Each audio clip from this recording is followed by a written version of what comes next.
And it's that time again where we go live on the Tomby channel. I'm your host, Tomby. We're playing Mechwarrior 5 with Peeps. We're going to be playing some Mechwarriors. Right, why have I not got the game on screen? Brr, brr, brr, brr, brr, brr.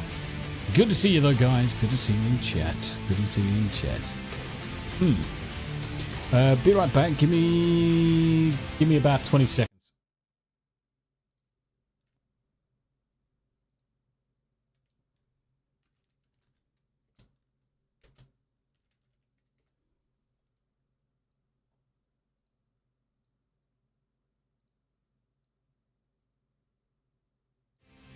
There we go. Would help if I actually added it to OBS. Now we have! Cool beans, cool beans. Right, let's get into Discord so we can talk to Pete. See how he's doing. Yes, I authorize it. Yeah. Good evening, my friend. How you doing? Yeah, no worries. I mean, it's certainly run up. It looks like I'm online. Mods have loaded. Yes, sir.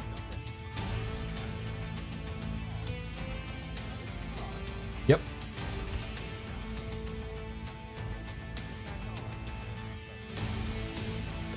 Sounds good.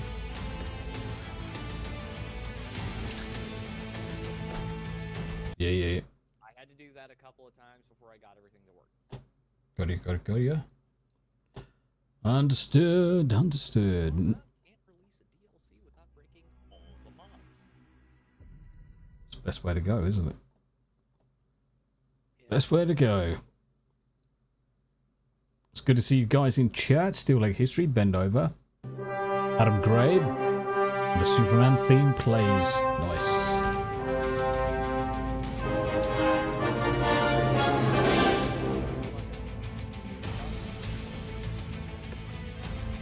Mm-hmm.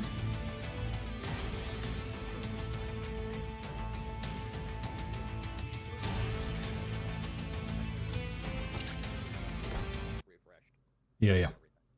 Because after Helldivers, you occasionally need to go back and make sure everything still functions.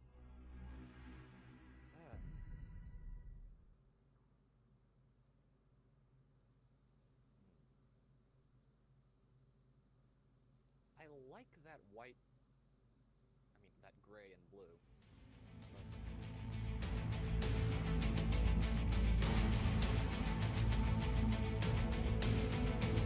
Cool. Back into game.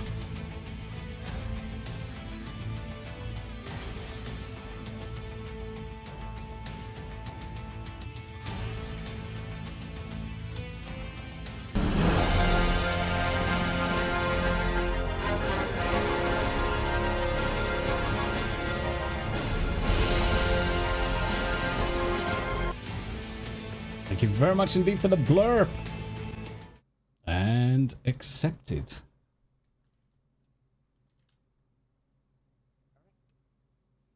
Loading. Mech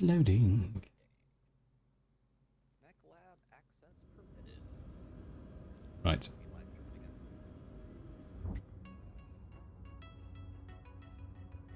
So the first one we're gonna run is a infiltration mission to get us up and running. And then we'll go find mainstream missions.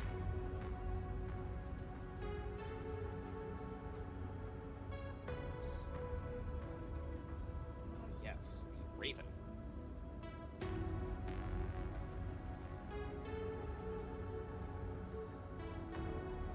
Yep, sounds good. Sounds good to me. You're right, Blue Dragon. Hopefully the mechs on here will be earlier than the one in Cyberpunk. Yes, that would be ideal, but you never know. That one earlier was fucking hard, though. I need to show, I need to get Tomby the Farrakhan painted up Black Knight. That one's pretty cool.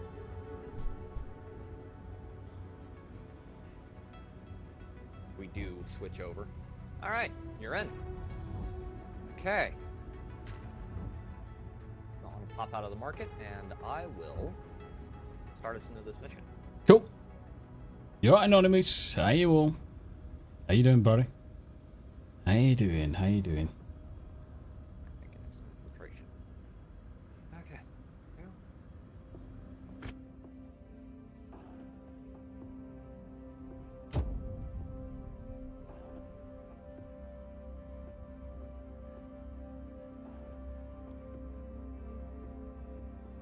I shouldn't be doing this. What's that, mate? Having coffee this late. But I'm out of melatonin. I'm not going to be getting good sleep anyway tonight.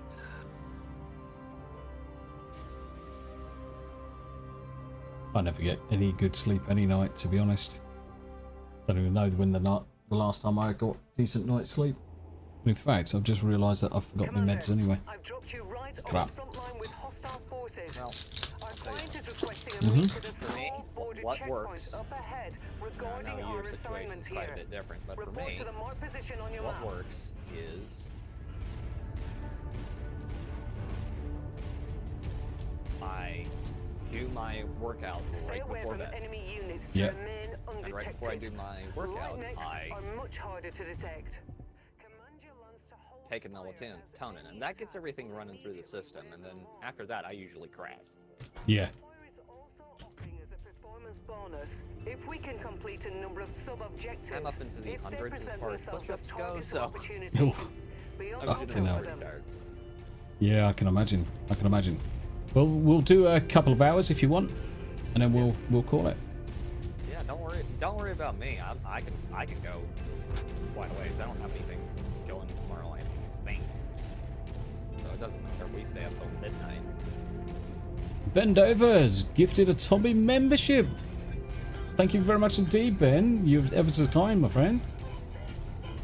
And Adam Gray, hail, hail, hail. How you doing? Right, who's the lucky recipient of a Tommy membership? I've marked the location Kai MFS has become a that our mobbed. would like liberated. Nice. Our client would like us to scout the up-force bottleneck forces while we're in the field. Attempt to sensor lock each mech you come across without alerting them to your position. Oops. Tommy, I want you to look down on your right-hand side. Tell me if you have UAVs. I don't remember if I put one in the pack. No. Okay. That's fine then. Okay. Go, there's those two. Combat That vehicle rolling in. Be Yeah, sure no, to we're not take it shooting it apart. right now.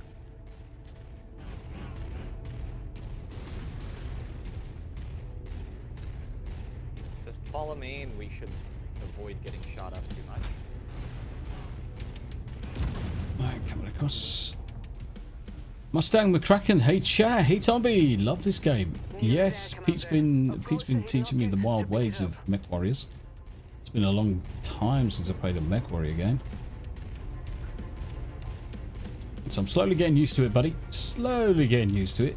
There's quite a lot to learn, but you get thrown in at the deep end. It's trial by fire at that point. You learn what you Try learn. and take it slow.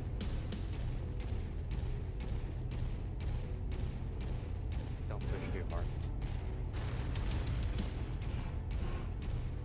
After all, games are supposed to be fun. If a game is not fun, What's the point? why are you playing? Exactly. Exactly. This seems to be this thing that they've all forgotten.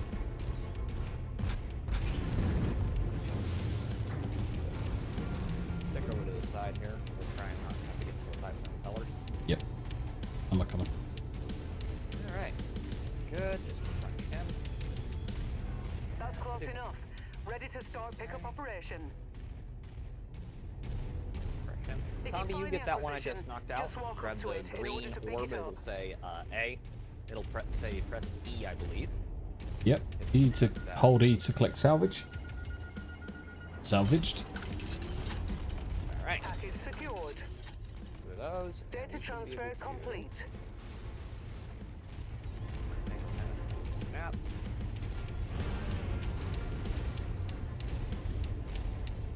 You Yes. Probably hurt my legs a little. But I don't care. Hey, it didn't. Well, that's good. That's handy. You're right, Crimson. How you doing? Crimson Shadow representing. Now we just need to sneak up through here. What level have you got to on Helldivers? I'm a Master Sergeant, so... Nice. Nice. That's what I like to see. More democracy being spread. Upset those salty liberals.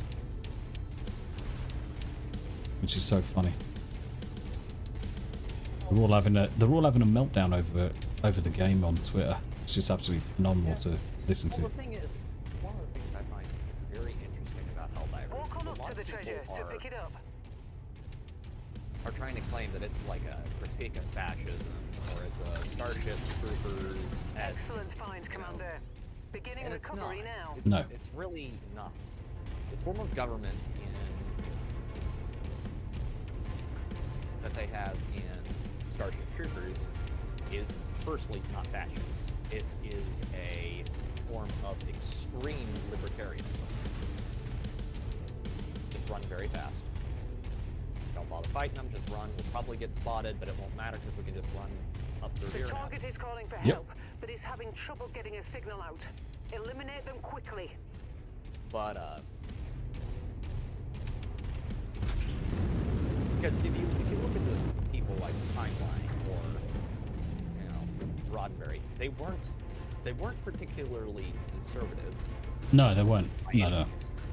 And certainly not Bushite conservative or what we would consider mainline conservative today. Nor were they liberal. Timeline was a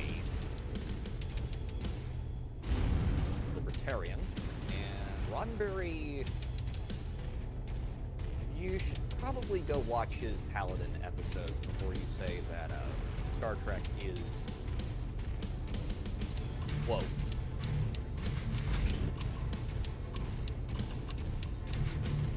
Something like bear arms, something. We've completed our scans on the target's local battlemech forces. The Nice. client will be pleased. Wayfarer, the 199 have joined the chat. Good to see you. We're now 12, just 12 subs away from the magic 600. Yep, that's exactly what I thought. Suddenly I looked over and I thought, 588, holy shit. Alright.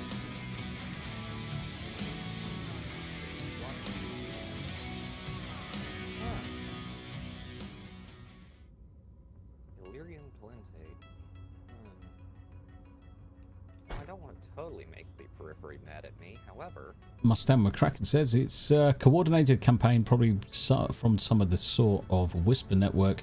They wouldn't be harassing the devs if they'd caved with pride flags. They're like a child stomping because they got told no. Lol. Yeah. Yep, Pretty that's much. exactly what it is. That's exactly what it is. They got told no, and yep, they were And of Throwing a course, fucking- they did the typical thing. There you go. yeah, exactly. Alright.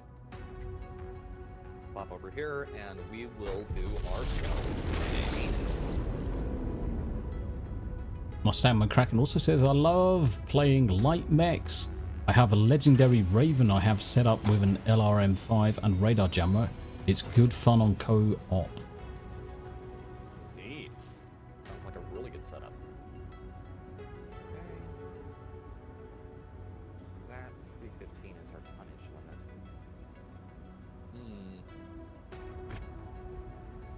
Okay. 15 salvage, not as much as I'd like, but we'll make it work. Alright. Let's do this shit. So I would suggest you take the might want to take a... Trying to think here. Daily Dysfunction says, fuck your face. Voice. Okay, well, Combi, I would suggest you either take one of the Awesomes or the Crusader. I am going to grab the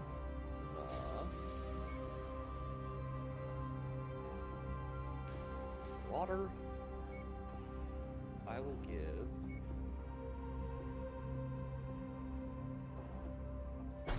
Or you could take the Black Knight if you want. No, one of the awesomes will be fine. Okay. Why can't I select my bloody name? There he is. Why am I a chick? What the fuck? That was the one with the highest stats. I can change. Ah, yeah. No, that's alright. I just wondered why I was a chick all of a sudden. Wait a second. Can I have higher than her? No.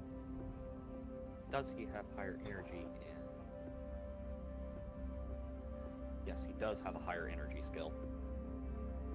Alright. And that's all you've got with that one. Okay. We'll slap in that one. Yeah. Okay. I will give him the archer. Hopefully this doesn't go horrifically wrong. Ready when you are. Yep, sorry mate. No problem. None at all.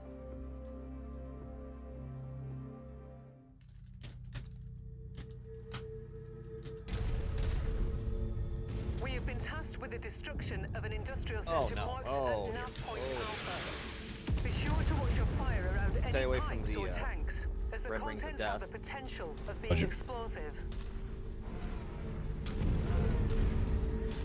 Oh, If you just want to walk down that side and take out that artillery, Yep. I'll go up here and start stomping on the base.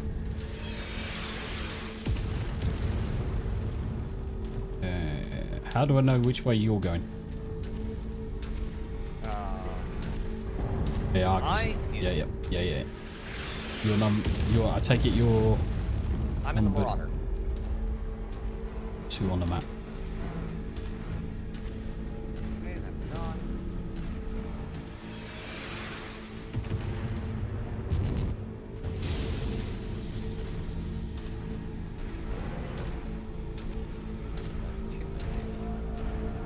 Ow! You really like me. Oh yeah, I bet.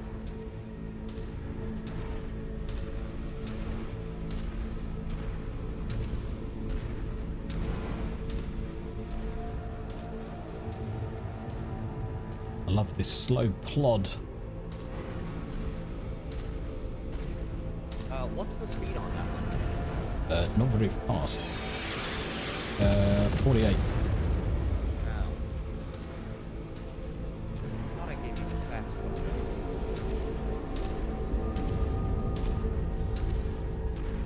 Because you can usually get. Oh wait. Right, that's the other one on the other side. I've got one of those that can go 64 kph. Nice. I think the other one does 50, if I remember. There was another, because there's 2 of them, isn't there? Target identified. Bring it down. Leave And nothing the left for them to AC5 salvage. and the Marauder win. Bend over gifts another Tommy membership, holy shit. Focusing our fire on target.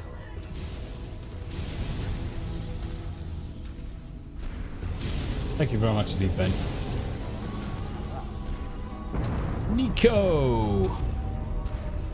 Nico gets a membership. Welcome to being a Tommy Muppet. Sure, it's the best thing since sliced bread, my friend.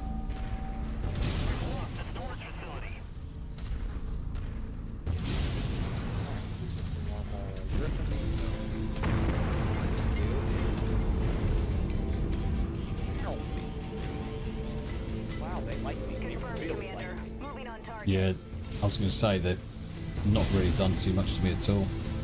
Probably because I'm so fucking slow. But like, this guy's not going to fucking be able I'm to hitting bloody... the main. I'm hitting the main objective while you're off. Yep. Knocking out artillery, so that's probably what. Commander's target. Yeah.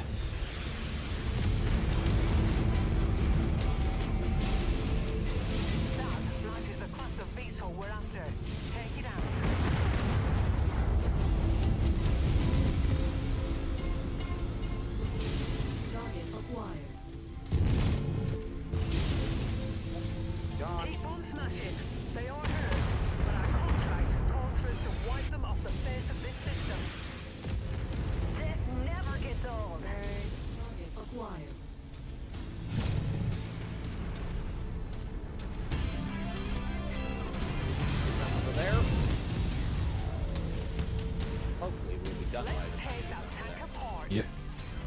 Spinning around now. I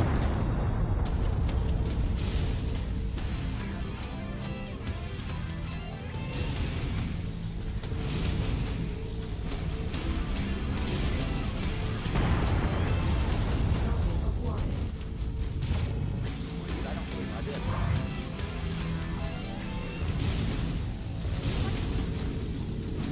They literally just. Oh, I can't see that.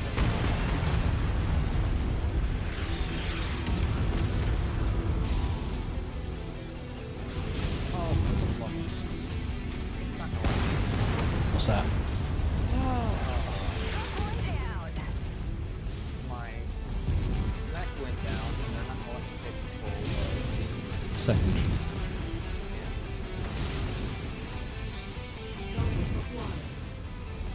Okay, I want you to do something cheesy. Yes, sir. Hit Y, and I want you to take over one of the mechs over here and just start. I've hit Y, but it's not doing anything.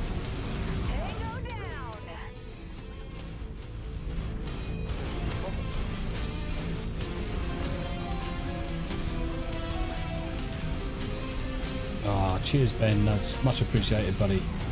You're far too kind. You're far too kind, mate.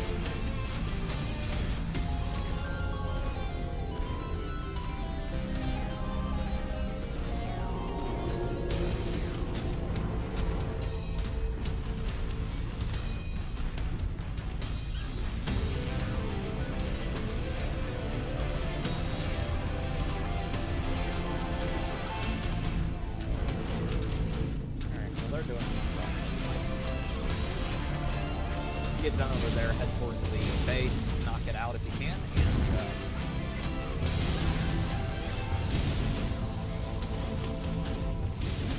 if this doesn't work.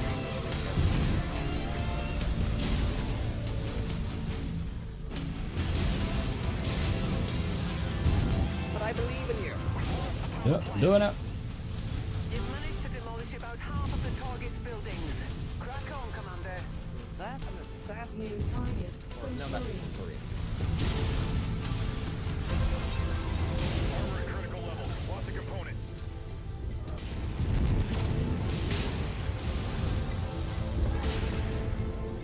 Got an AC-20, doesn't he?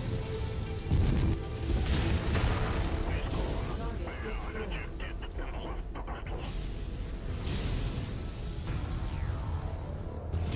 Poor Archer over here.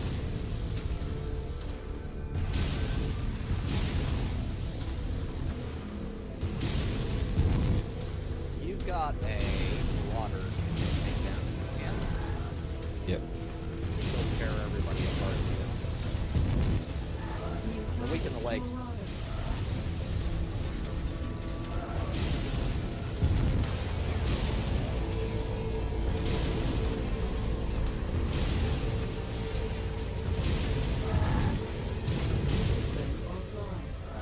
Oh, heat critical.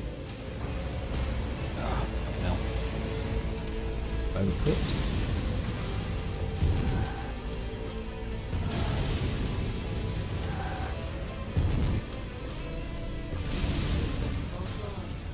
Ah, you know, get too hot.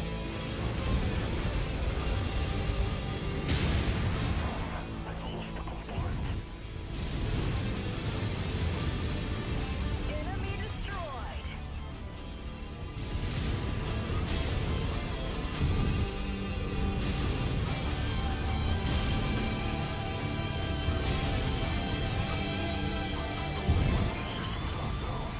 Target destroyed. We go. So you can just spawn on through that base. Yep. Roger.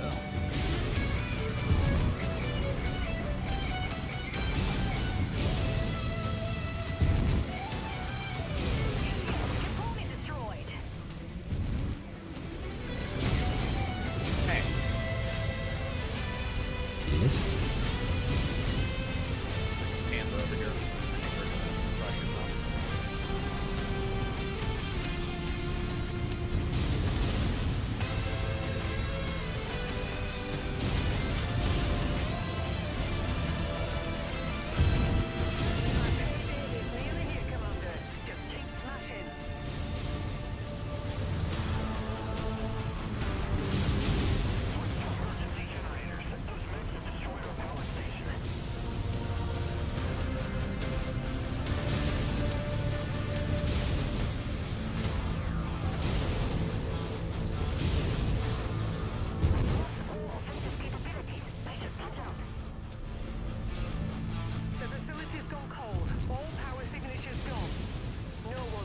Alright. to utilize Head Yep. for the exfil as fast as you can.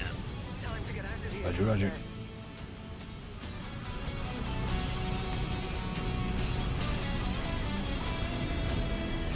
I'm almost there. 400 meters. Oop, little landing shit.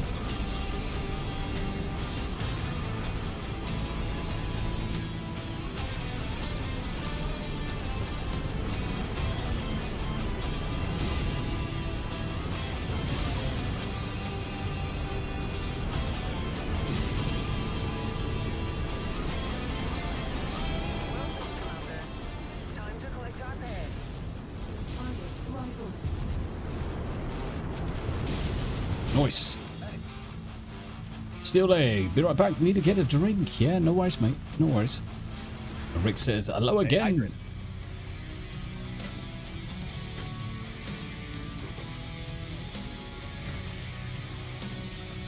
Okay. So, we can take Panther, or we can grab the large laser. I'm gonna grab the level 4 large laser instead, because... good weapons are hard to come by.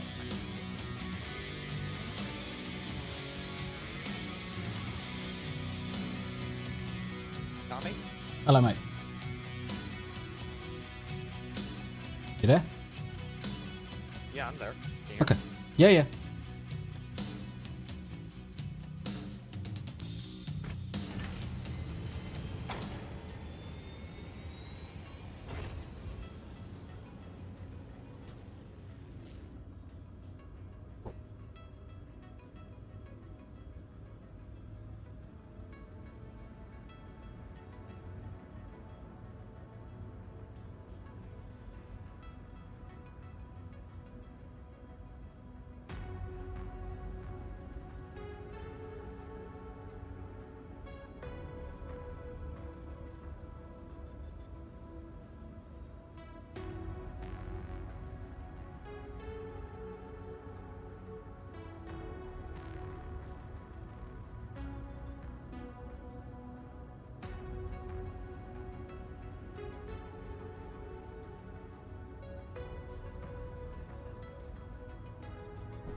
Oh yeah, Tomby Peter's low in Discord. Might want to boost him up. Let me just do that.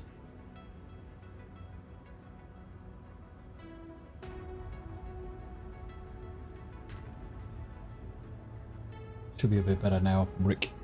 Should be a little bit better now, my friend. We're almost at 100 people following over on Twitch. And almost at 100 on Kick as well. It's not going too badly.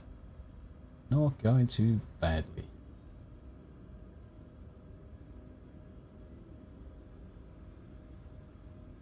It's interesting. What's up, mate?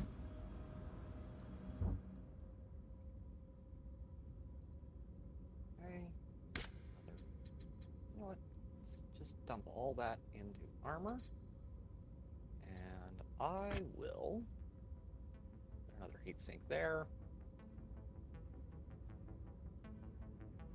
Add a UAV drone for good measure.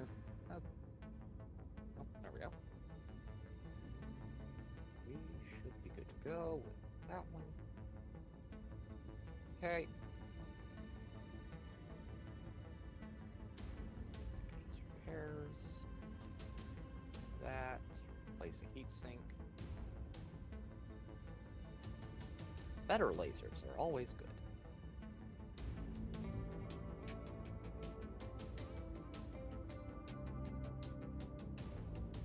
So what'd you get into today? Just sorting some stuff out with the in the house chores. As you, oh, there goes a hat. Chores as you can think of. Sorting out the grandkids. Taking the dog out for a walk. A few bits in between, and wrapped it up with cooking the wife a nice fillet of steak, a nice steak dinner, as you do, As you do. yeah. And then there was enough time to chill out, watch a bit of TV for 5 minutes, and then jump on Cyberpunk. Well, actually, what I ended up doing was helping Steel Leg for about 3/4 of an hour. He got a new headset today. So I went through, set it all up for him, made sure it was all okay. Redid his OBS, reconfigured Windows, and had a chinwag with him before doing Cyberpunk. And all I wanted to do was just get this one boss down in Cyberpunk, which I managed to do tonight, which is fine. But it certainly was hard going. It wasn't an easy fight. It wasn't an easy fight at all. We are gonna be able to, but well, let me do it from there. Of course not. I can already see. Easy. Okay. Battle max. Archer. Okay, we're playing 2 LRM-20s. They won't be stream fires, but make up for it, we'll put a pair of LRM double ammos in there, which are quite a bit more than double. And lasers.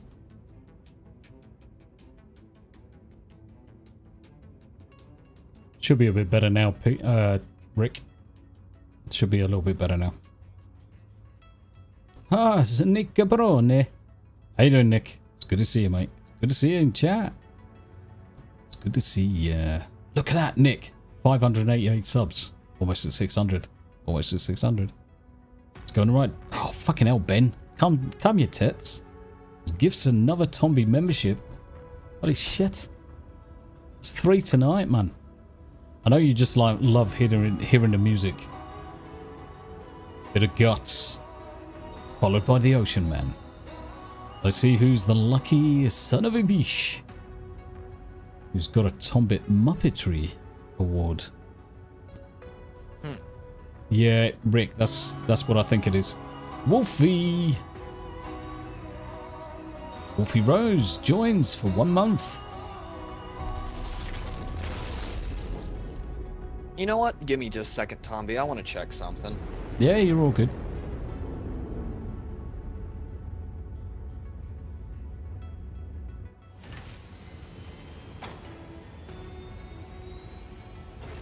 Tell you what, if you give me a couple of minutes, I'm just going to make myself a cup of tea. If you don't mind, give me 2 minutes.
I'm back. I'm back. I'm back. Cup of tea in hand. Sounds good. Got ourselves Days. another infiltration contract. Sounds good. I'm ready. I am ready. Let me also get your link. Post your link into chat. Pete's POV. Do me a favor, guys. Make sure you pop over to Pete's link. Give him some love. And if you haven't subbed to Pete already, now's the opportunity to do so. Tickle his testicles. I'm sure he'll love it. Yo, like, share, subscribe, babe. Firstly, I'm not Daniel Craig, and secondly... Oh, did you hear about that total what that homo did recently? Oh god, I dread to think. No, I haven't heard anything in the last 6 months, let's put it this way. I saw on Twitter he was doing like some gay film. Oh, for fuck's sake. And no, I don't mean that as like, you know, oh, it's bad. No, I mean he's literally doing a film on, you know. Yeah. Virtue signal, if ever we saw one. Do you know the worst thing? He's married to Rachel Weisz. That just makes yeah, life but is even he worse. really? Well, this is also true. Let's have a look. Crimson Shadow gifts a membership while I was away. Let me just have a look. Let me see who was the lucky recipient. Where's my freaking... Where's my YouTube? Is it gone? I had a thought and now I've lost it.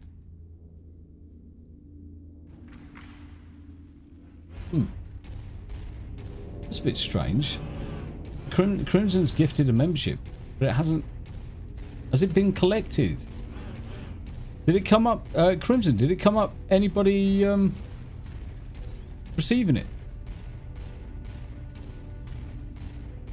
I didn't see... And I can't see in my list who actually received your membership. Ah, Darren got it.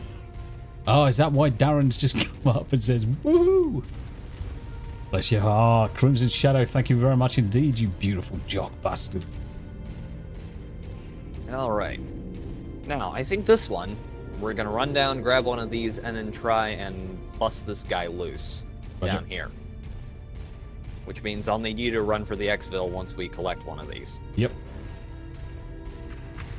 If all goes well. Should we try it? Should I risk it? No. There's too many of them there. What was the Stick to the edge.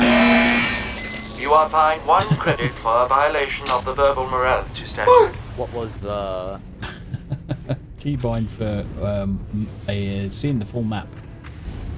B. Buh. Roger, thank you. Bravo. Yeah, someone just fined me against the verbal morality statute. Swearing. You have been fined 1 credit for violation of the verbal morality statute. You know, we all laughed at that movie. Nearly there, Commander. Mate. Approach the hidden object to pick it up. Can I? Oh. Can I Skyrim cheese? No, I'm not gonna be able to Skyrim cheese this. However, I can probably sneak around. I stay right up close to the edge.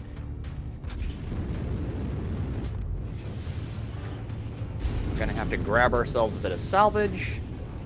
Hopefully without getting spotted. Yeah. I know, I see him.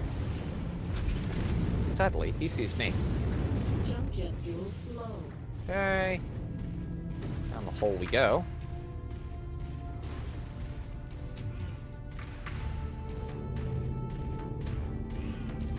Thankfully, this blizzard makes it hard for anyone to see us, so... Crimson Shadow says, "You're welcome."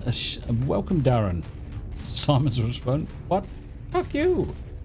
And he just gets a fucking another fine. The target is Yeah. calling for help, but is having trouble getting a signal out. Eliminate them quickly. I think you're in the clear. No alarms raised. Hey, go away. If you find the acquisition, just walk Whee. up to it Ow. in order to That pick was it up. painful. That's close enough. It's fine. Ready to start pickup operation. Somebody grab it. You got it. Cool. Data transfer complete. We'll be sure to put that ammo to good use. Alright. Package acquired. I need you to sneak up to the exfil, and I'm gonna try and bust this guy loose. Roger.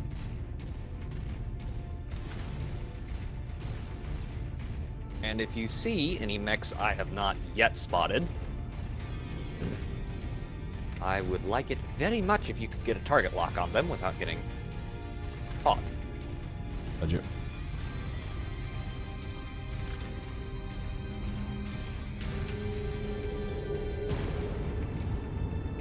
On the whole, yeah.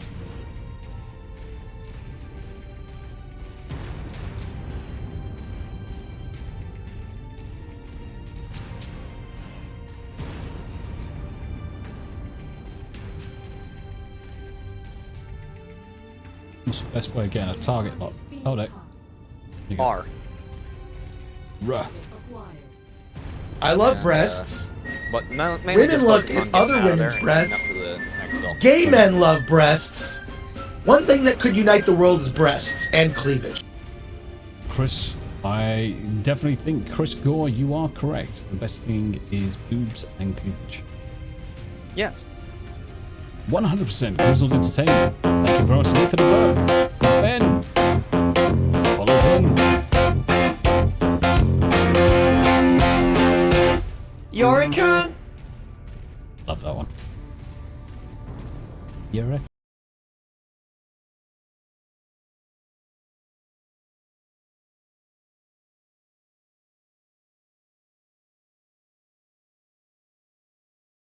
We get knocked down, but we get up again. Is what we call a pro gamer move.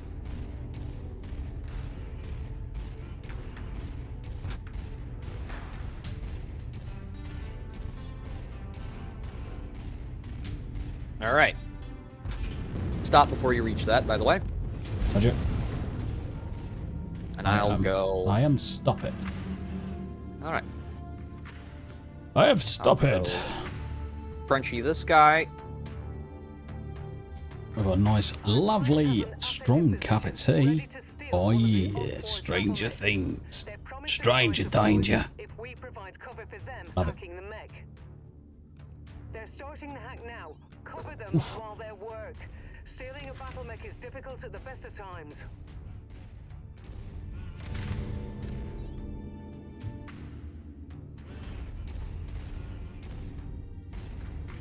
Quick draw.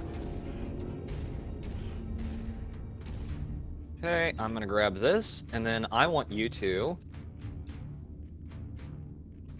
Okay, exfil. Roger. Excellent find, Commander. In. Beginning recovery now. Done. I sat down very nicely, leant forward, put on my special eyes and said, "Hello, big tits." Hello, big tits. Nice. Veteran, 9 out of 10. Nice.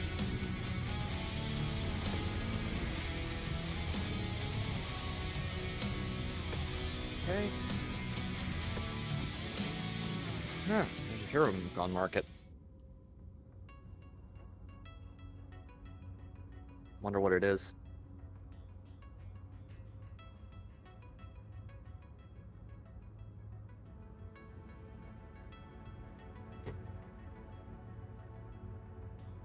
Oh, it's the cicada. Ferrofibrous armor, medium lasers, SRM2s, structural endosteel.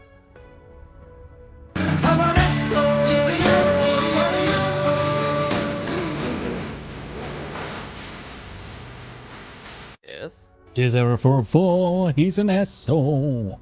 17 people watching over on YouTube. This late in the day as well. Thank you very much indeed. One person watching over on Twitch, one on Kick. Welcome, welcome, welcome. It's good to see you all. Good to see you. Indeed. Currently playing with Pete, the Heretical Nerd. You will see his link. I've posted it recently in chat. Do me all a favour and do me a solid. Go pop over to Pete and at least say hello to him. Give him a like, share, and a subscribe and a follow. I'm sure he will muchly appreciate it. Yes. 100%. Steel Egg, be back in chat in a little while, soaking my legs and back. Yeah, you rest up, buddy. Abe just made and ate a double cheeseburger. May have been either a great or terrible decision. Feel a full-blown food coma is coming. Yeah, is incoming. Definitely. The problem is that you've just quaffed a lot of protein. All that fat. The fat alone is going to get you on a fucking food coma, mate. How much bread did you eat? Right, okay. Let me rephrase. Abe, how many chips did you eat? Because the combination of the fat, grease, protein, and the carb intake, that's going to put you in a coma in about half an hour. Yep. About 30 minutes, all that blood rushing to your stomach to digest, all the nutrients away. You're going to be going to bed, farting. And fucking hell, it's 25 past 12, you fucking lunatic. What are you doing eating a fucking cheeseburger this late? You want a pizza? Pizza or a kebab? That's better. Oh dear. Thank you, Dan, for the Hey, Grizzled Entertainment. How you doing, man? Thanks for coming over and saying hi.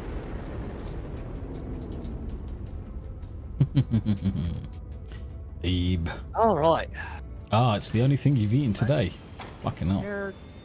I did have a Five Guys burger yesterday, I must admit. Five Guys burger, they have I am not portion gay. control I have relationships with women on their chips. and sex with men. And I got news for And you. I've got news for you. That means you're gay. That means you're gay. Hey. Thank you very much indeed for the blurb there. Vordy, shawarma kebab. Yes. Shawarma. I'll give it. Though to be honest, I actually just prefer a chicken shish rather than a shawarma. Give me a chicken shish any day. Much preferred. Give me a second. Much preferred.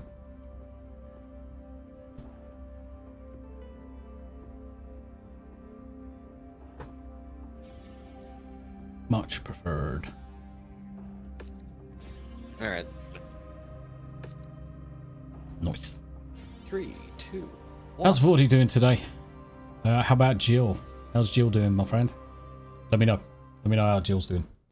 I really should swap freaking where my camera is. Maybe I'll put my camera on that screen. Play on this one so I can chat to you guys over there. And at least look towards you. Just find it a little bit rude at times that I look over to the side to see the chat and not towards the webcam when I'm speaking to people.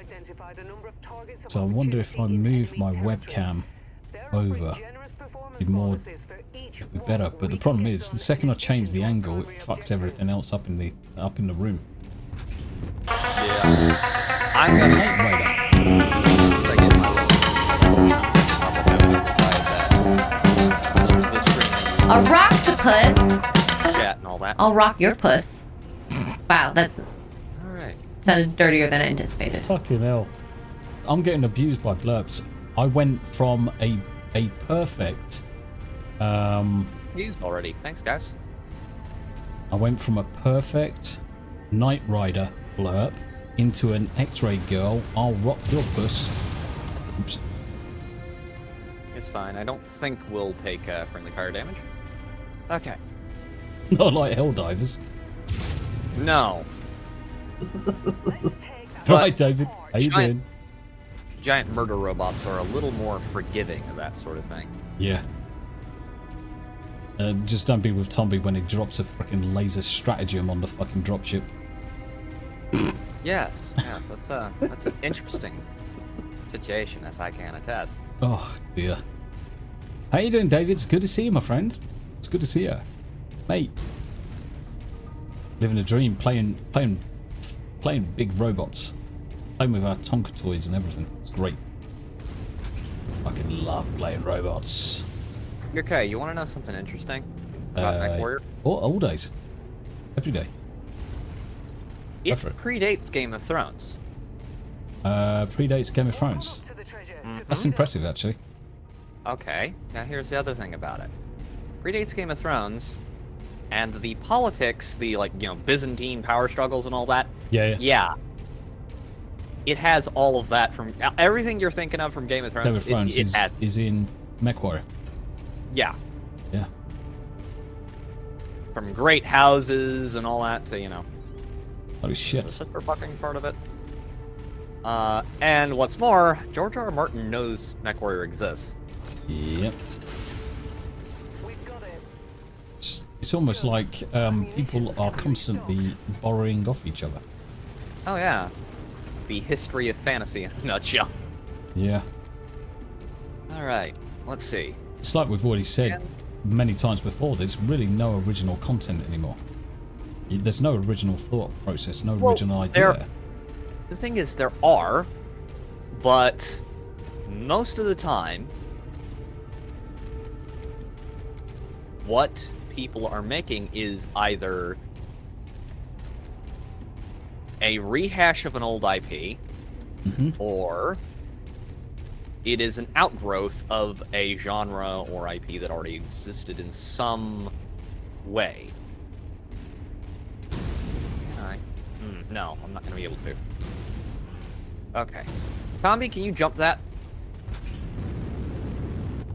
Probably. Yep. I'm going to just skirt around the bottom here. Just fucking aim in the right direction. And stick to the edge. I'm going to see if we can get sensor locks on stuff before we exfiltrate, but I'm trying not to get us caught in the process. I need a spider mech. Really need a spider mech. Okay. Speaking of, speak of the devil. Yeah, but what I mean by obviously there's no real original thought anymore is because we're so heavily influenced by all of the good sci-fi over the last 50 years. In fact, if not 60 to 70 years, that it's nigh on impossible not to take some form of kind of like similar approach of other IPs. So, well, having read quite a bit of sci-fi, I'm gonna have to somewhat disagree with you. Yeah, go for it. For example, if you've ever read the Mechwarrior books. No, not that I have. No. They are so it's a interesting take on an old idea or an older idea. It's not. I say older, but last 20 years. Yep. Where it completely switches it around. Where you have a bunch of people who think they're playing in the video game. And it turns out they're not. Because real life is the simulation. Yeah. And the video game is reality. And it's not the, typical, oh, AIs took over the, the world or anything. It's very, and a lot of the science involved in it, you find out is not, but it's more along the lines of what's-his-face's quote, any sufficiently advanced technology with sufficiently primitive species is magic. Yeah, it will be magic. Arthur C. Clarke. Magic. And yeah, that's one that does some very new and inventive and cool stuff. But it does draw inspiration. It's not entirely new, but a lot of the ideas in it are, and they're very interesting. Something. I guess I guess the point I'm making is that it's very difficult to come up with new IP without taking into consideration some old influence. Because you just can't escape it. You just cannot escape it. Yeah. Well, there's a difference between old influence. Correct. Taking influence from something and ripping it off all cloth. 100%. You know, there's a difference between what. Pardon me. There's a difference between what, say, George R. R. Martin did with Game of Thrones. You know, where he borrowed a lot of elements from.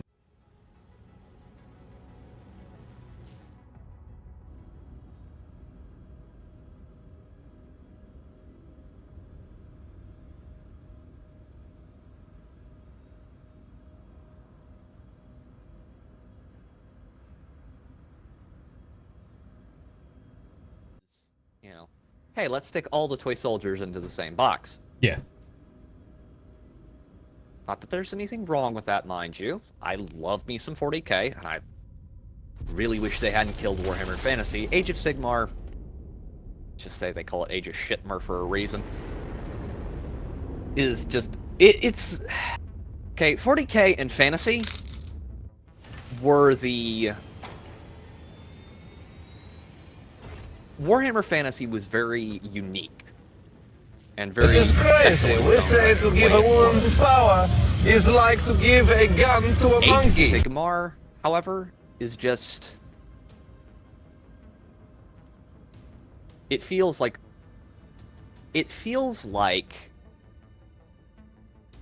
a really poorly done kitchen sink setting, because it is. Yeah.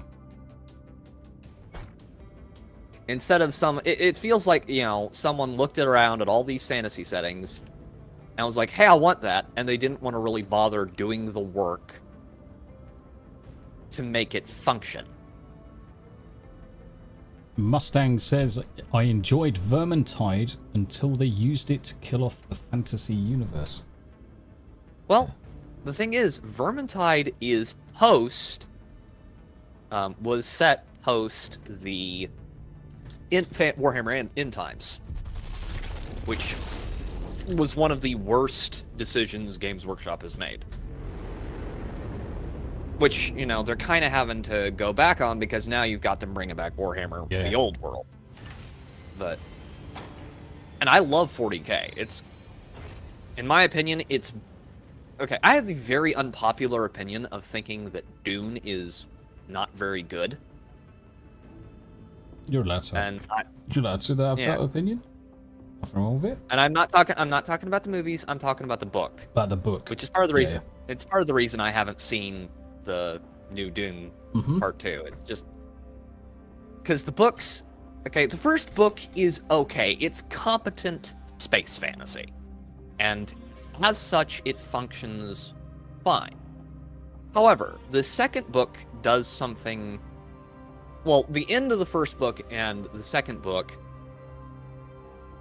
start to go off the rails pretty hard, because there are a lot of things I'll forgive in any work of fiction. I can forgive some absolute craziness, like you see with Warhammer 40k, or, you know. But one thing I do not like is inconsistent characterization. Yep. And it really grates on me. And Paul, in the books, in the first book, is shown to be very intelligent. Yes. He's shown to be very competent. And Alia, his sister, is shown to be very, you know, scary smart. Scary smart, yeah. And scary competent. And in the second book, and at the end of the first book, he starts making a bunch of very out-of-character decisions that make no sense from a logical standpoint. Or an emotional one. You know, thank you for the blip, guys. By the time of the end of the first book, Paul has all the motivation he needs to go and try and get rid of the Bene Gesserit. Yeah. Bombhead Brian, long time no see. Good to see you trying this game out again, Tommy. We've tried a couple of times. One, we got fucked over by mods, and Piranha being fucking douchey bastards, not being able to fucking know their ass from their elbows. And the next day, Tommy got stuck into Helldiver so much It was a case of, Pete, I feel sick. I need to leave. I need to play. I need to be on a different game. And basically, that's how it happened. But yeah, I totally agree with your points, Pete. I totally agree with your points. One of the things that really pisses me off is consistency. Okay, through... turn. About turn. A slam dunk straight through someone's face. It was always good. And the other problems I had with the way Paul acted was he started. You have the feeling, like, from reading it, I got the feeling that they wanted him to be a sort of. He wants him to be a villain. Like, by the end of the book, it's supposed to be a warning about the dangers of charismatic leaders. You can kind of tell he wants him sort of to be the bad guy. Yeah. But it doesn't really work. Because by the end of the book, he's not villainous enough. Yep. To be intimidating. Nope. He's not heroic enough to make it where his, spoilers, he dies. Yep. Make his death really, something you feel sorry for. Yeah, it's like, yeah, but you just acted really dumb. Yeah. Like, really dumb. Which is out of character for Paul, because Paul is supposed to be very intelligent. Yeah. And, he gets hyped up the whole first book. Oh, he's a genius! We should be super worried about him! And then they're suddenly like, oh, and he's dead. Oh no. Oh no. Yeah, but this is the thing. Inconsistency. Though, and I know people. Arguably, even clever people make mistakes. It just is sloppy. It's sloppy. Yeah, well, his death is not so much a result of even clever people making mistakes. Yeah. It's more a result of Herbert, and this is a problem I have with a lot of modern and a lot of old authors, is your themes and your subtext need to be a natural outgrowth of the story. If you want to have certain themes and subtext that go a certain way, that's wonderful. Okay? But they have to be a natural outgrowth of the story. We've been contracted to infiltrate enemy territory. And I can read a book like, say, Starship Troopers, which is it's a very interesting book. However, it ends mid-sentence because Heinlein said what he wanted to. It's not so much a science fiction novel as it is a political treatise. And while it's a very interesting political treatise, finish the freaking book. Yep.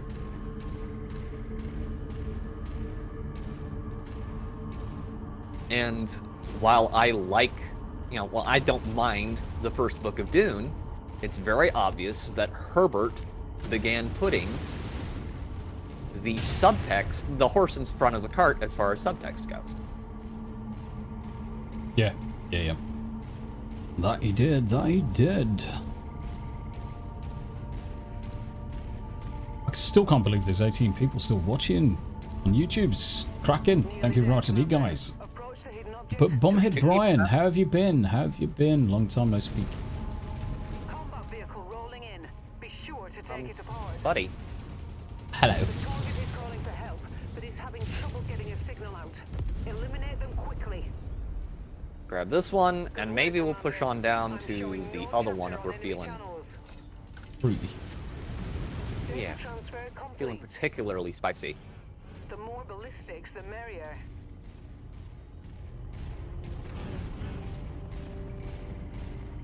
But if it's little things like that that bother me, and that's one of my biggest problems with most woke entertainment. Like, I don't mind if a story has certain subtexts or themes in it.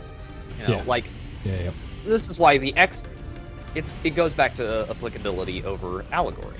the X-Men was something that so many people liked and could relate to, because the character's backstory was a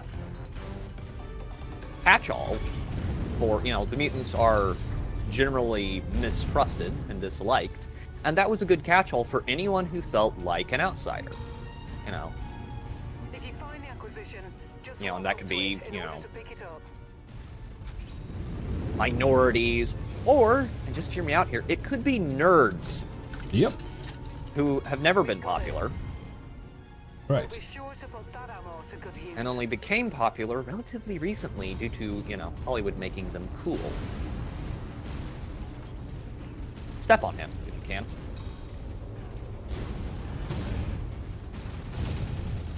Or just do that.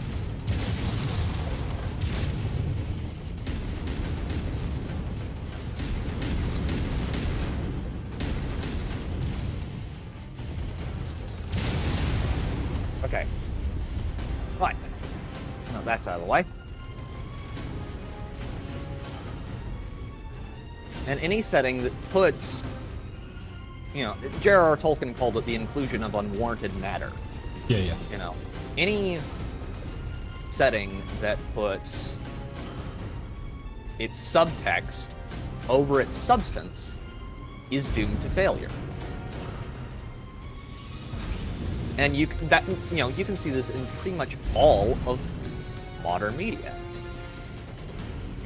You've always got someone who's got to shove, this, that, or the other political statement into it. Yep. Which most people don't care if you don't run down in there if you can. Most people don't care if you have certain themes or subtext in a story, as long as it is there as a natural outgrowth of the story. Yeah. That's why people liked Arcane and, hated a ton of other, and hated Batwoman. Yeah. Sure, the main character might possibly be gay, but it's there as a result of the story. It's not there as It's not as there as. Hey, we shoehorned this in here for, Correct. And Darren said, read some Joseph Campbell, then cast a critical eye to modern woke writing.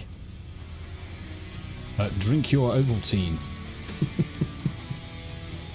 Drink your Ovaltine. My goodness God. Ovaltine for the win. We took no damage. Oh, I took a little damage. It's not enough to matter. Yeah. Let's see what happens once we pop up to Stanzage. Got it. Names. Did you know that you can see Tukid from, not Tukid, Talarn from Earth? Really? Or for Malhot. I think it's for Malhot I'm thinking of. I know this because I was out with my brother a couple of months back looking at the stars through a telescope.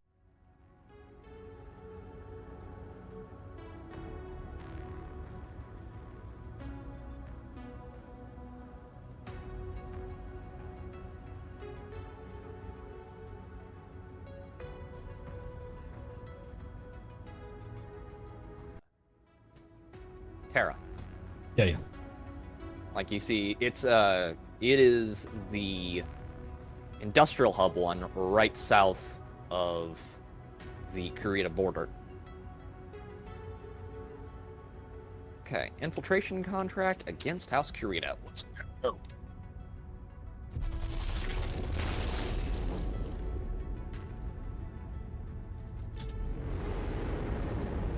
And that whole, building on that, that's part of the reason I like Tolkien more than I like Lewis.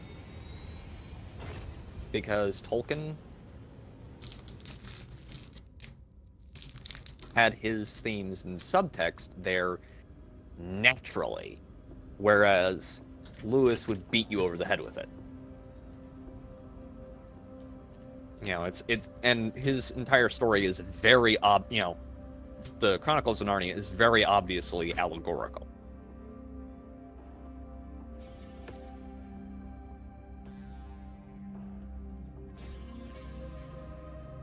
And if you're talented enough, you don't need to do that.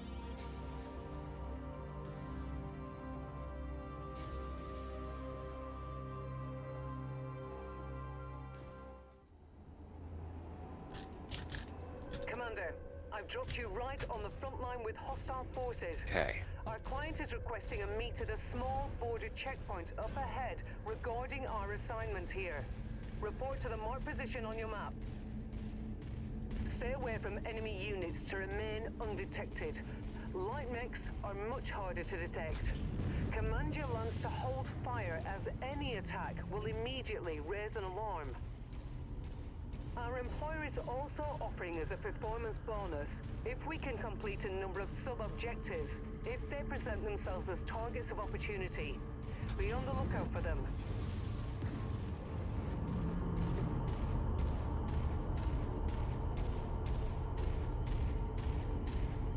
Be on the lookout. Still like history. I just saw my views on my last Elden Ring video.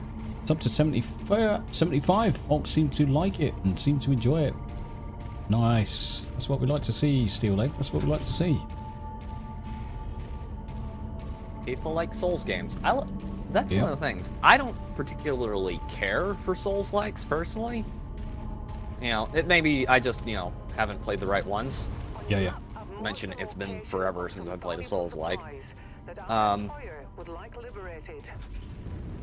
But I really enjoy watching other people play them. Attempt to sensor lock each mech you come across without alerting them to your position. Let's see, what do we got? What do we got? What do we got? We'll go north. Sure. But if you know, and going back to that whole "there's nothing new under the sun" thing, there is you have Hollywood complaining about, oh, we've just been making superhero films forever. Mm-hmm. That's like, yeah, or we've just been making comic book films forever. There's a lot of types of comics out there. Yep.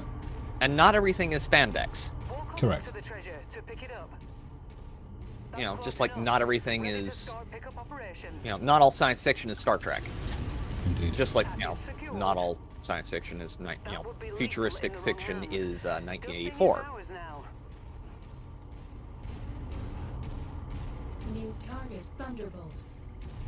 Target acquired. And you don't have Hollywood taking advantage of a lot of those settings that are just out there and completely untapped. Like, they haven't even looked at them. Oh, Bombhead Brian! Holy shit! Fucking hell. What am I doing? There we go. Right, 2 seconds, Bombhead Brian. I just need... Fucking hell, you confused the living shit out of me. Bombhead Brian just drops 40 quid. 40 GBP. Good grief. Yeah, I know, and that's exactly what I got confused about, where I was fucking going all of a sudden. Hope Poppy Physio is going good. She actually started her hydrotherapy Wednesday just gone. Got her into the water. She panicked a little bit. So for the first 3 times round, she was panicking in the water. So it was more thrashing than swimming. But the last time round, she started to get the hang of it and started to understand that she's supposed to add. So yeah, Bombhead Ride it's going well. When we're taking it slowly with the swimming, we've got 1 session each week. So our next session is Saturday. So week today, basically, and it's going to be every Saturday. So every Saturday on the community tab over on YouTube, I'm going to be dropping some pictures, showing you how she's doing. But yeah, thank you very much indeed, Bombhead Brian. That's ever so kind of you and ever so generous. Thank you very much indeed, my friend. And there's a lot of types of science fiction we just don't. A Princess of Mars, if you will. Yeah.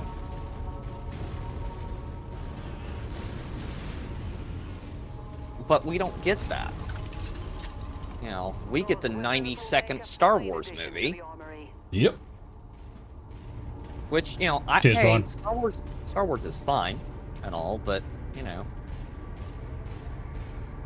I'd like something that feels like it was written for someone older than 12. The problem is Star Wars used to be fine. It's not fun anymore. Well, you know, you had the Star Wars EU, which had, you know, and I had a friend. I still have a friend. Now, he's not a Star Wars fan anymore for obvious reasons, but he used to be a massive Star Wars guy. And we would have conversations, you know, that would go on for hours about, you know, just nerd crap, you know. Hey, I bet Gandalf could beat any Jedi in the, you know. Because I'm a Lord of the Rings nerd, he's a Star Wars nerd, of course, you know, those conversations are gonna come up. Yep. And, you know, I'd be like, you know, Gandalf can beat just about anything in the Star Wars universe. He's like, nah, Yoda's gonna win. But, you know, just stuff like that, which you don't hear people talking about with Star Wars anymore. No. And the thing is... It's not good enough to hold people's interest. No, it's not. It hasn't been good enough to hold people's interest for a good 15 years, 20 years. No one cares anymore. Literally, you know, no one cares anymore. But he was a massive EU fan. And the EU was, you know, a lot, you know, he's like, dude, you gotta read these EU books. But, you know, by the time I was, you know, interested enough to really go dig into the EU, The Force Awakens had happened. And, you know, it's like, then it turns you right off it. Yeah, do you really want to go look at another dead franchise? Because, you know, they're never gonna... Okay, Star Wars is dead. Like, it's permadead. Yeah. George isn't coming back. You know, they're never going to properly adapt the EU. Like, it is dead. Yeah. Alright. We have plenty of money now. So, let's see. What do we got up here? Go shopping a little bit.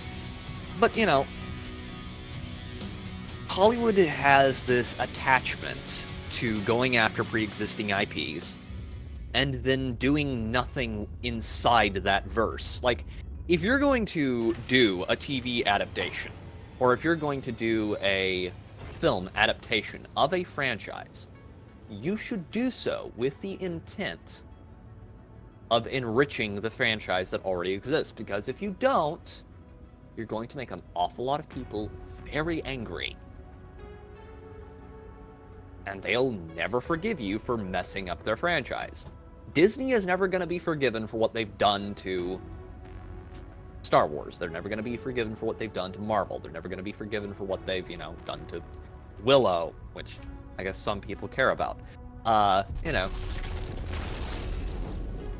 And the reason for that is because they took an IP. They took the name, they took the characters, and they wore their faces like a skin suit. And people did not appreciate that. Hello?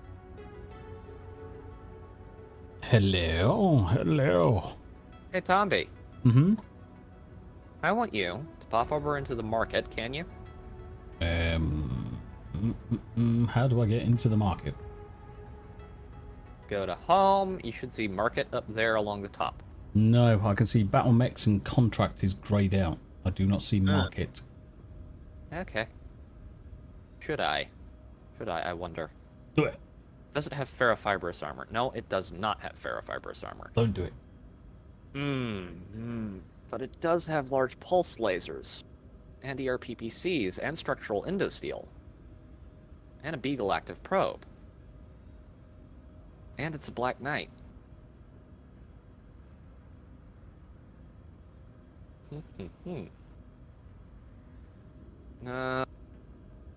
Can't justify it. Now, if that was an assault mech, I might think about it, but just another heavy? Nah. But it, you know, and that has damaged Hollywood. Like, you know, no one is particularly optimistic for the Fallout TV show. And no nerd is ever optimistic when, you know, Hollywood touches a a video game IP. No. Because you can tell the people involved have absolute disdain for it.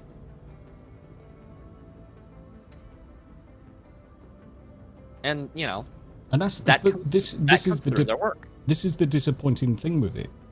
Because pre-existing IPs, game IPs, whatever, if I was to be creating a TV program or a film based on that IP, then the first things I would be doing is going to the original creators of the game and saying, right, can you be consultants on this? Make sure we get the lore right, make sure we get the history right, the attitudes of the people, the characters, the heart and soul of the game needs to exist within this thing that we are creating.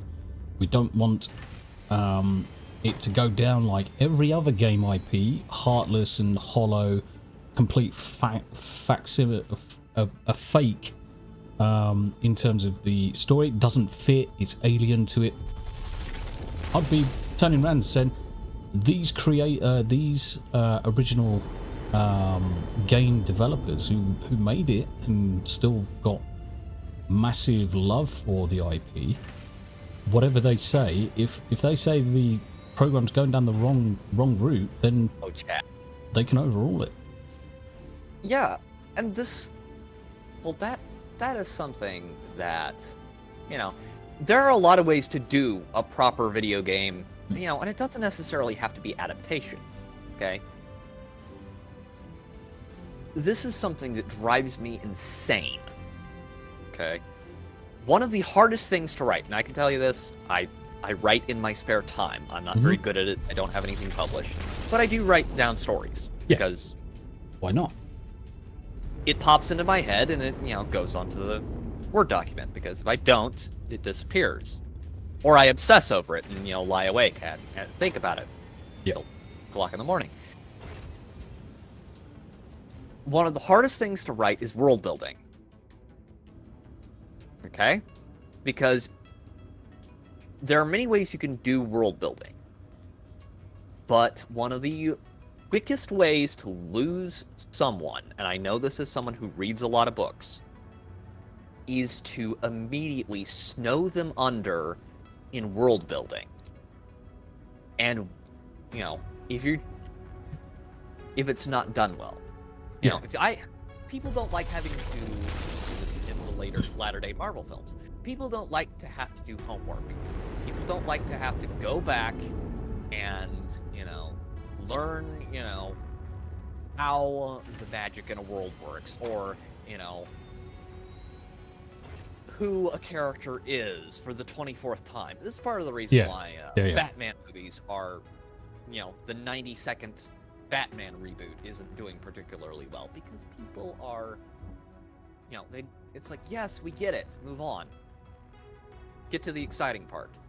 You know, and this is why a lot of people criticize Tolkien as being boring. Because, now, I personally think Tolkien's world building is superb. Especially if you read the books as they're supposed to be read. Which is, you shouldn't be reading this as a modern day, like, pulpy novel. Or a comic. Yeah, agreed. It's not supposed to be something. It's supposed to be read as mythology. Agreed, Robert. Which, if you've ever read if you've ever taken the time to read, and by the way, Tolkien would know because he translated a lot of mythology, and if you haven't read his translations of Beowulf and Grendel or Sindgard and Gudrun, you should, because they're good. But you have to. Hollywood doesn't realize that if you take a pre-existing IP, okay, like, I don't know, Star Wars, or Star Trek, or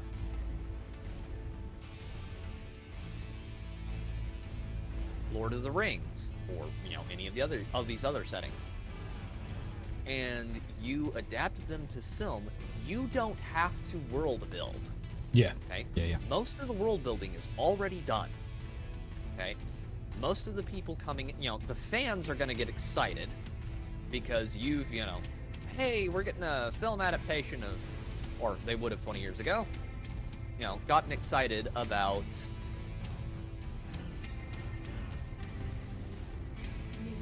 an adaptation of, say, oh, this is not good, of Lord of the Rings. Like, when we got the Lord of the Rings movies, people were, this is really good.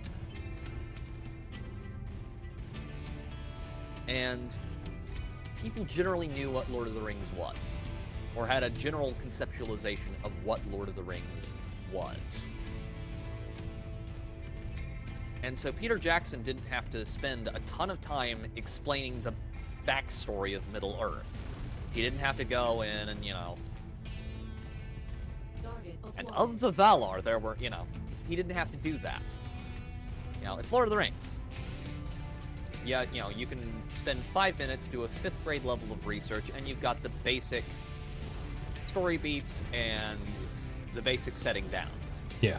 And most people can talk to their nerd friends and figure out, hey, what's this one about? But with modern adaptations, or more correctly, bastardizations, they take an IP, throw out all the existing lore, seemingly out of nothing but spite. People don't, and, like, you can see this with the Halo TV show. Clear as daylight. They have completely trashed the lore. It's obvious they have absolutely no respect, and they have no conceptualization of what Halo is, because, they didn't play the games. They didn't, they didn't read the books, didn't read the comics. Yeah. And so they don't even know what they're doing to make the fans mad.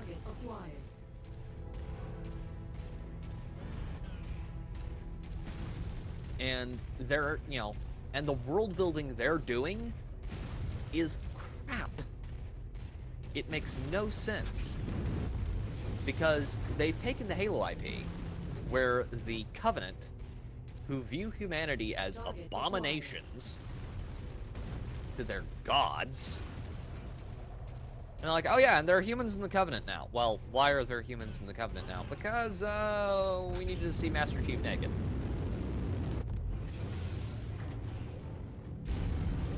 But why?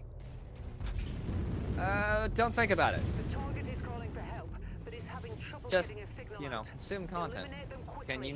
Can you neutralize that, was that a turret that you alerted back there, Tommy? Yeah, let me have a look.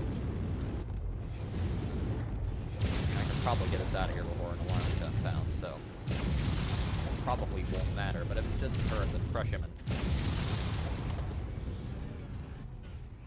Yeah, never mind, don't bother, don't... He's down. Okay. Good. So good. But, it's easier to just take the setting and stay faithful to the source material because it saves you a ton of time. Yeah. And you don't have to bother writing the lore for a world. This is the reason Hollywood used to be smart about this. When they, started the Avengers movies, they stuck to the source material, and people liked them for it. Well, what's going on with, what's going on with the next Avengers movie? Well, they might bring in Ultron. Or, hey, they might bring in this Vision character. He's super cool.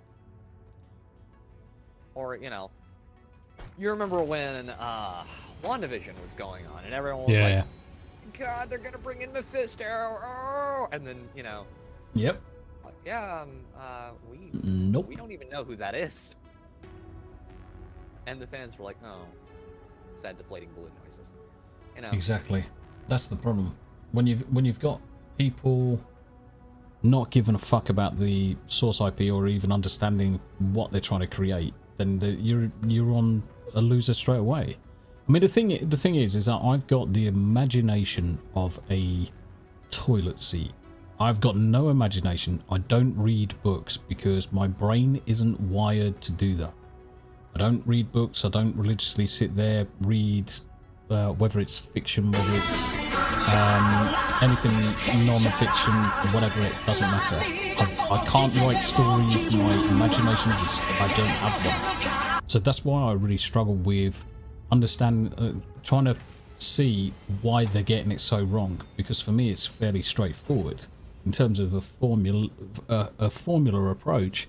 Here's your IP, this is your universe, stick with it, expand upon it, don't break what's come before it. It can't be difficult.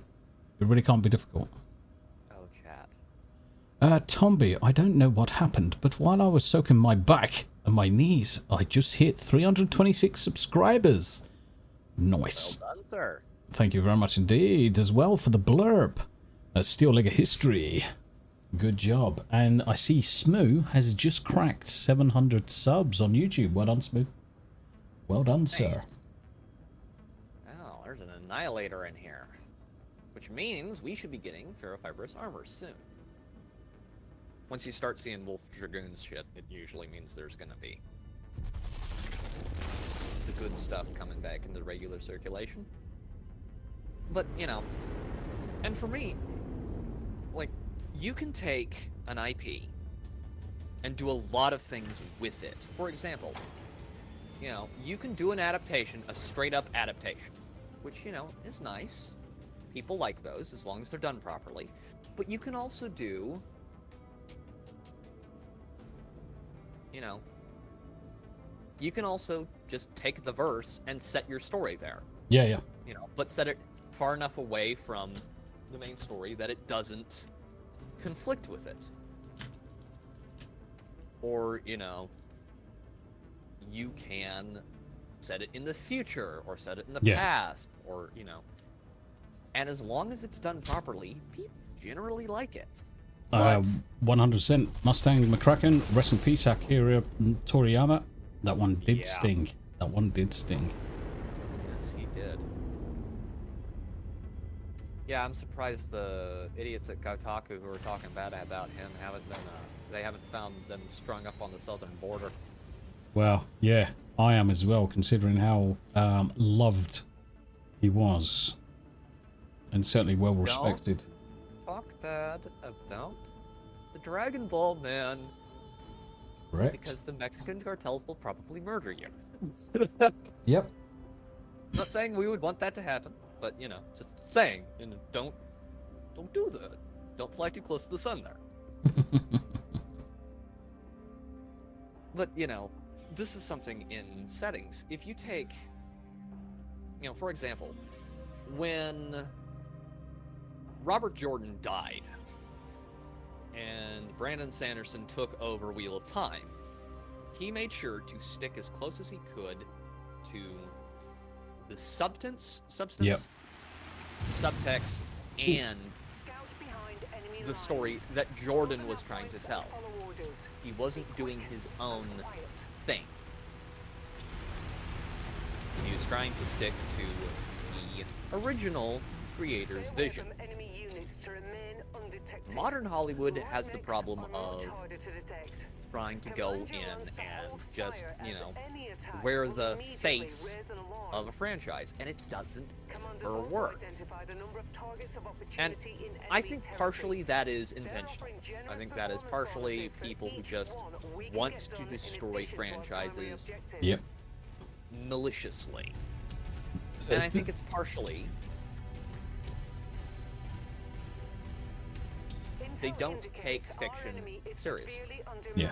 You know, and you're gonna have people, of course, who are gonna be like, well, what do you mean you should take fiction seriously? Well, when you have something that has become part of your culture's mythology, for example, you know, Lord of the Rings, or Star Wars, or Star Trek, or Conan, or Solomon Kane, that has had massive influence over society as a whole for God knows how long, you have to treat it with a certain level of respect, because it is, at that point, cultural mythology. And you know, now naturally this is where the whole, you know, everything is racist, everything is sexist, everything is homophobic. Yeah. Because for them, you know, for the just walk up to it in order to pick it up. third wave That's feminist close types, enough. Ready to start pickup the, you know, operation. intersectionalist types,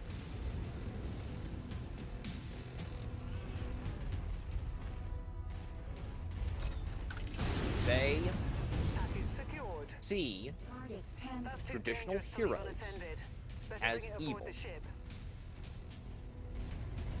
They're functioning on entirely different wavelengths to me and you. And they see traditional heroes, traditional masculine heroes, as evil. New And they target, see traditional Centurion. feminine heroes as evil. You know, and they have to tear that down. So that's the malicious part. That, you know, the people who just want to destroy stuff for the sake of destruction. But you have a lot of other people who just don't know any better and have no interest in knowing any better.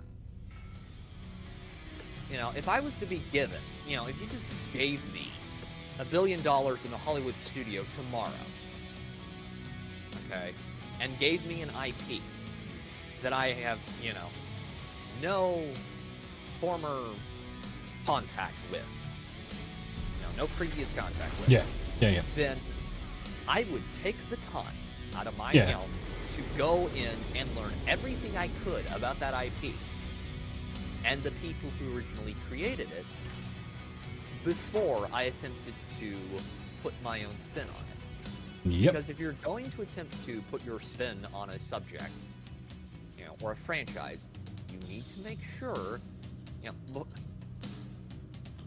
It's like my problem with a lot of people who try to deconstruct fantasy. You know, and I have this problem with George R.R. Martin and a lot of those types. If you're going to try and deconstruct something, you should first know what it is.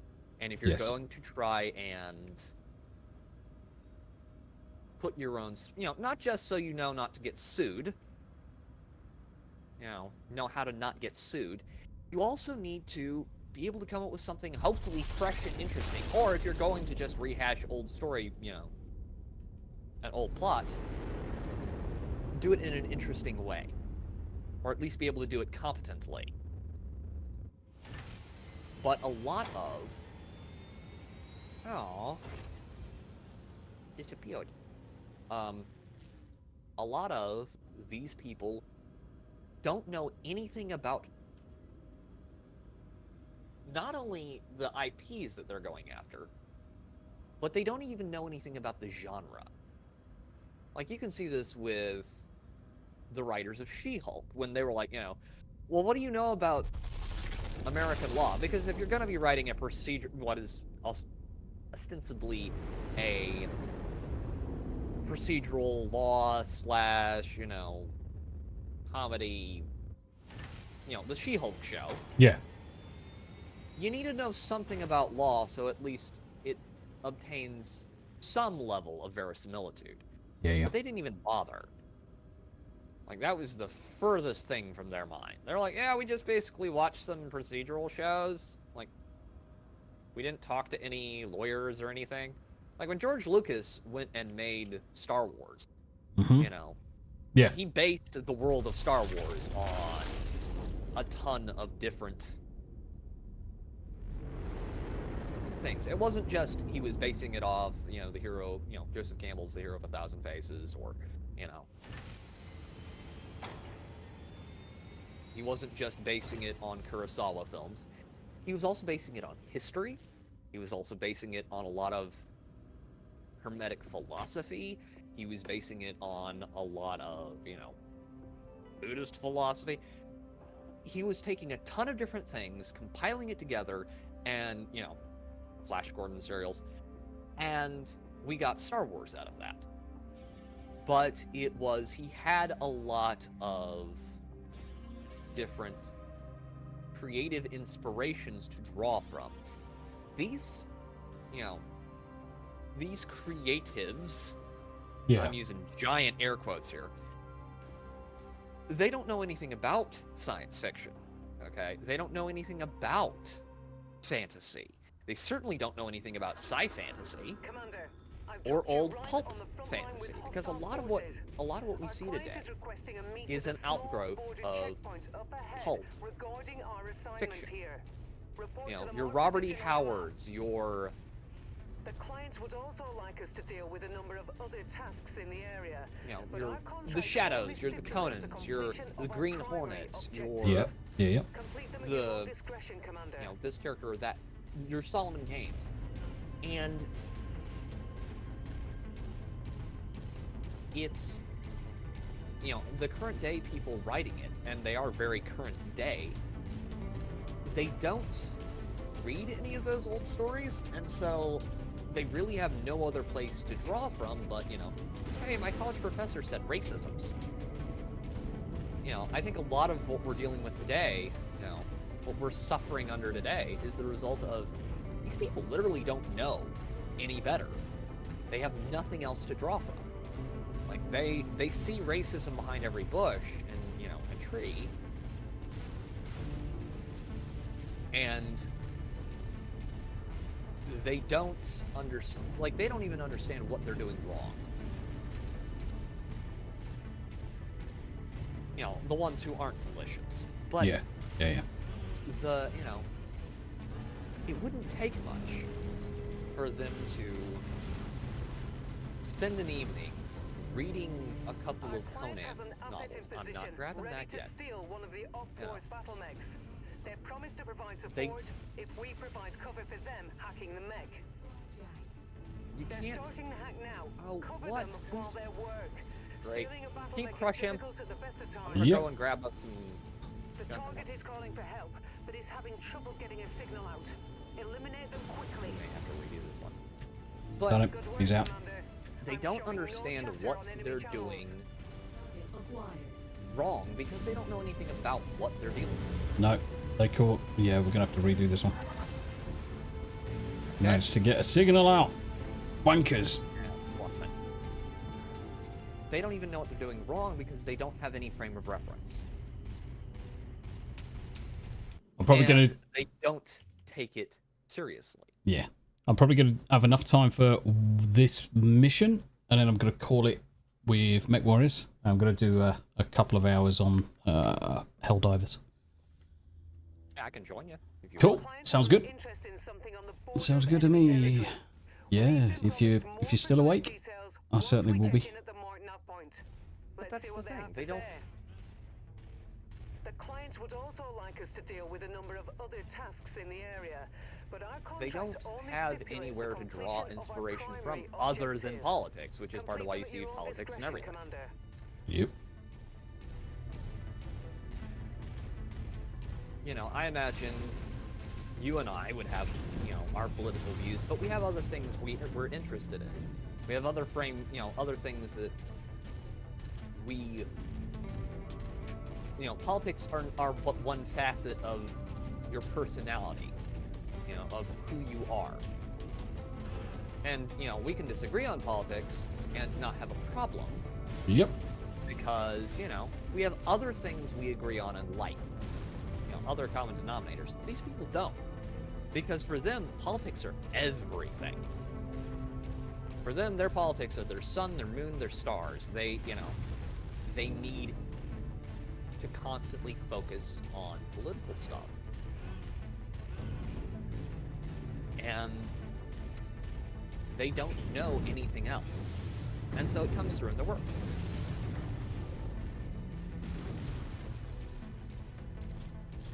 And, you know, you have people who have that problem to a certain extent with your, you know, and not so much politically, but just their worldview comes through very clearly, like with, you know, Frank Herbert or, you know, George R. Martin, or, you know, those types. They have a certain view of the world, and that leads them to projecting that onto their work quite heavily. Yeah. Now, George R. R. Martin does know quite a bit about fantasy, and I am not going to attempt to say that, you know, I know better than him on fantasy, because the dude is an old-fashioned fantasy fan. But, you know, and his... The target is calling for help, but he's liked... having trouble getting a signal out. Eliminate them quickly. You know, and he's been reading... He's been reading Elric and all that since he was a pup, but his I'm just gonna say it, his understanding of Lord of the Rings is entirely wrong. And the reason it's wrong is because it's very colored by his worldview. If you're gonna, if you're gonna read anything, like if I go back and I read the Epic of Gilgamesh, okay, I'm not going to impress upon it 21st century values. This is very much not a 21st century work. When you have someone like George R. R. Martin, however, who reads Lord of the Rings, yep, it doesn't quite click for them because their worldview doesn't exactly align with it. Centurion. Target acquired. In fact, Tolkien's worldview and Martin's worldview are repudiations of each other. You know, Tolkien believed in good and evil. Clear, black and white, good and evil. He believed that certain people were more susceptible to one force or another. Whereas Martin, if you read just pay attention to any of Martin's work, it's very obvious that he does not. And he doesn't view people as good or evil. And it's not just, oh, people have a capacity for one or the other, or they have a greater capacity for... No. He doesn't see it that way, the way Tolkien did. Okay? Tolkien saw...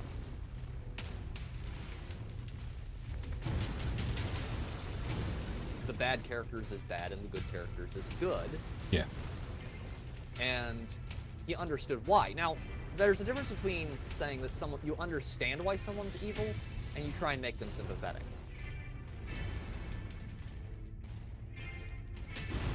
Like, I like villains who, their motivations are understandable, but you very obviously would disagree with them. Like, I understand the reasoning behind, say, Melkor or Sauron. Their reasoning is very simple. It's, they want power. Sauron and Melkor both commit the sin of hubris. They want power above all else, and they will do anything for it. They're very much, they're very Lucifer-esque characters. Yeah. There's the whole, and I shall stand in the place of the Most High. I will make myself a god. Basically, they looked at God and said, hey, you're sitting in my chair. And of course the result of that is, getting cast from heaven and all this, but they're written, and that's not a direct allegory, that's for, the Bible, like a lot of Lewis's characters. They are, like Melkor, like Sauron has a moment in the Silmarillion where he seeks redemption. However, his ego makes him, you want to call it there? You can switch over to Helldivers? Yeah. Where he has a moment where he seeks redemption, but his ego makes him think the people around him are mocking him. And so he hardens his heart to the possibility of redemption and goes, you know what? I'm a really good, I wasn't actually...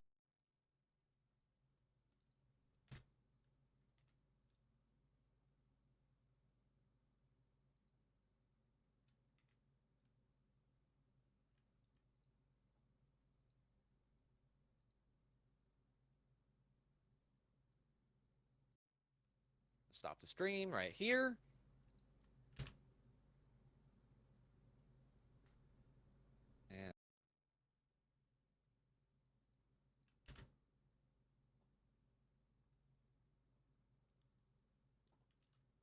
And yep. Yeah, I'll probably stream it. So I'm gonna just deafen myself in Discord for a a short while, set up the next stream, and I'll be right back. Right, guys, thank you very much indeed this evening. It's been an absolute pleasure. If you're going to disappear off, remember to like, share, subscribe, and all that good stuff, and I will see you on the next one. For those that are going to stick around, I reckon at... give me 15 minutes. 15 minutes and I'll go live with some Helldivers and then play that. A game I understand a little bit more than this one, but I'm getting there with this one. Going there with this one. Again, thank you very much indeed for Bombhead Brian for the 40 GBP, the 40 sterling real monies. It's massively appreciated, my friend. You didn't need to, but it is massively appreciated. It all goes to Poppy anyway, so it will pay for another one of Poppy's sessions. And it's almost bang on the amount as well. So thank you very much indeed for Bombhead Brian. Thank you for all of the gifted memberships. Crimson Shadow, as well as Bend Over for the gifted memberships there. And I'll be back in 15 minutes and we're going to shoot the shit out of fucking stuff. Till then, you guys behave. Bye for now.